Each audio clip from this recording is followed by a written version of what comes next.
Hi everyone, I'm Ethan. I'm a co-founder of MyShell. So basically today I'm gonna talk about two topics. The first is the new creator economy, and I'm gonna first talk about the historical trends of what's happening in the creator space, and also what is modular AI application. Because I think nowadays AI application is getting everywhere, but it's not as simple as just writing the prompt for a large language model. There's much more potential than that.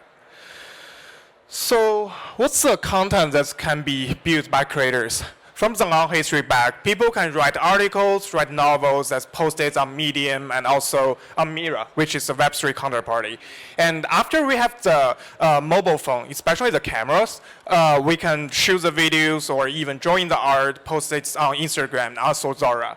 And then we have the TikTok. But nowadays, with generative AI, especially large language models, it's possible that for non-technical creators to build interactive applications. So we saw the whole trend of the content type that can be built by creators is getting more and more multimodality, interactive, and modular. Why it's important to getting this more interactive? Because it means we can use the same AI applications that's built by creators every day, or even like spending 2 hours talking with AI characters or using the proofreading tools or podcast summarizers. So it means the content value that can be built by creator is more and more condensed and higher.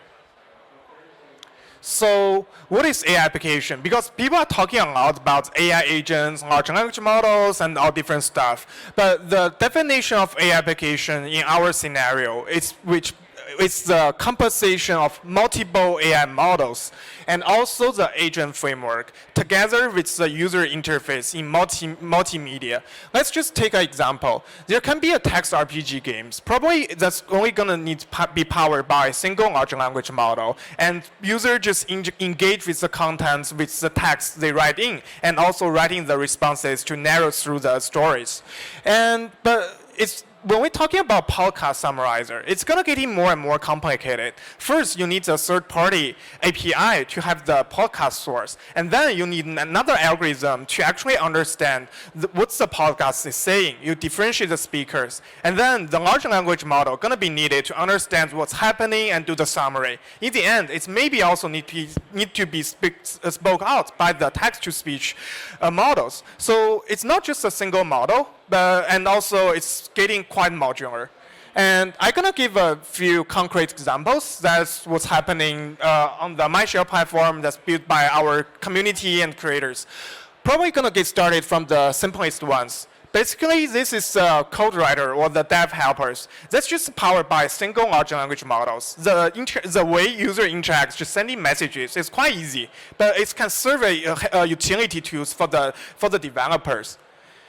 And what if we have another AI model? It's a voice model. Basically, the creators can create a very unique AI characters with different backstories, knowledges, and it can also have a very unique voice that's powered by voice clone and text-to-speech models. So it's going to give a very unique and immersive experiences.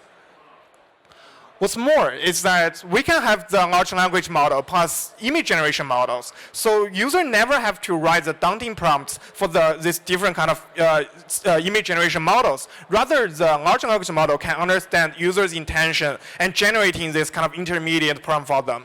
And everything of this is all built by the creators without writing any single line of code. And yeah, let's get it more and more complicated. In these scenarios, we can see that user can search for any topic they like. The third-party API can actually search on Google about the related videos. But probably the user doesn't have the time to watch for 30 minutes. So the podcast summarizer basically going to contain 4 different models to together serve the customized workflow that's probably going to save him a lot of time to go through the contents of different podcasts.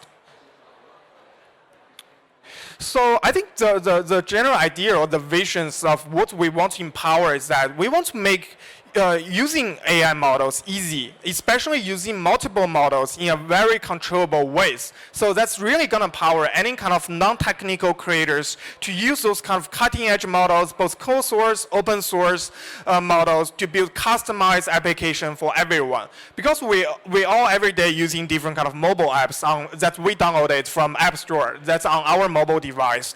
I think we are not just want to empower creators to build another AI characters, but want to empower them to build generic applications. I think previously it's not possible because writing customized logics and processing different kind of data going to require writing code for that. But nowadays with generative AI technologies, with multiple models, it's kind of relatively easy to chain multiple models together and build a customized application for everyone. So everyone's personalized needs going to be served because the barrier to build application going to be much lower than before.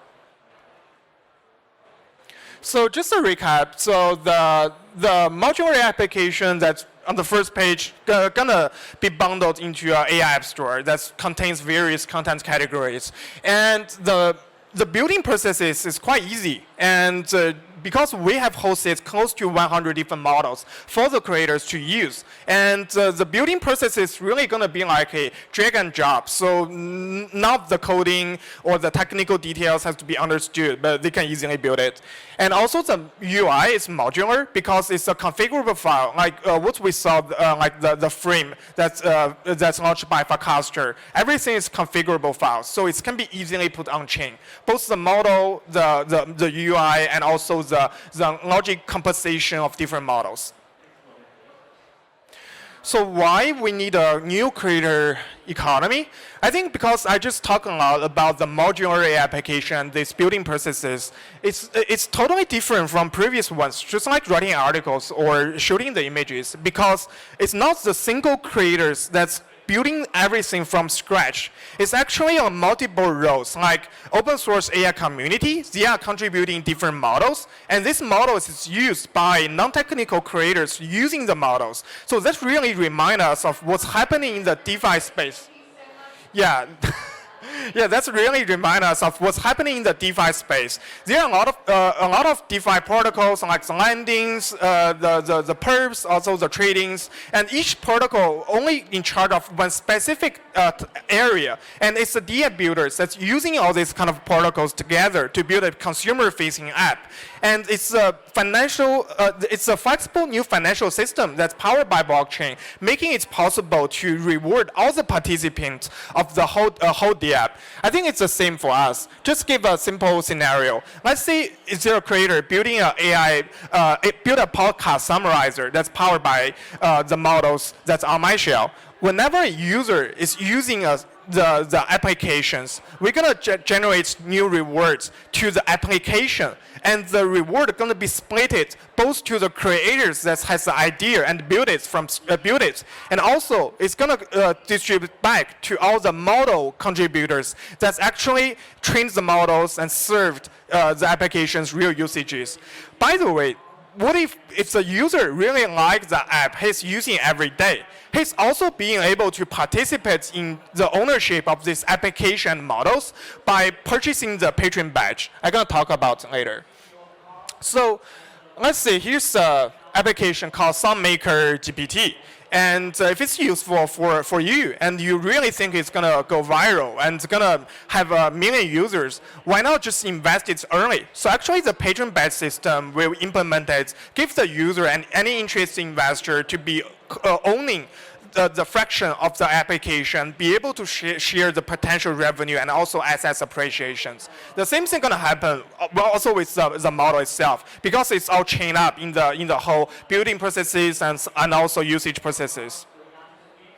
So here's the alpha version of the patron badge page. So it's going to look like quite similar to the DeFi protocol. There's just a lot of different category of AI applications, AI models that's built by the community, and also everyone is permissionlessly can own part of it. So it's going to really open the new doors for the creator economy, because the creator doesn't have to rely on user paying for it, but also any trading fees just generated by the community community on the platform gonna also stream back to the creators and also all the patron badge holder, which is the co-owner of the applications. So I think we are entered the age that building an AI-powered application is so easy. It's so permissionlessly. Everyone can build their ideas into your application that's usable by million users probably in 2 days. So we really want to build the protocol and the AI consumer layers that's abstracting away all the technical challenges of building applications and also giving the user and creator a way to monetize and also co-owning the AI applications to foster a broader usages of the blockchain and also the AI content platform. Yeah, that's it. Thanks.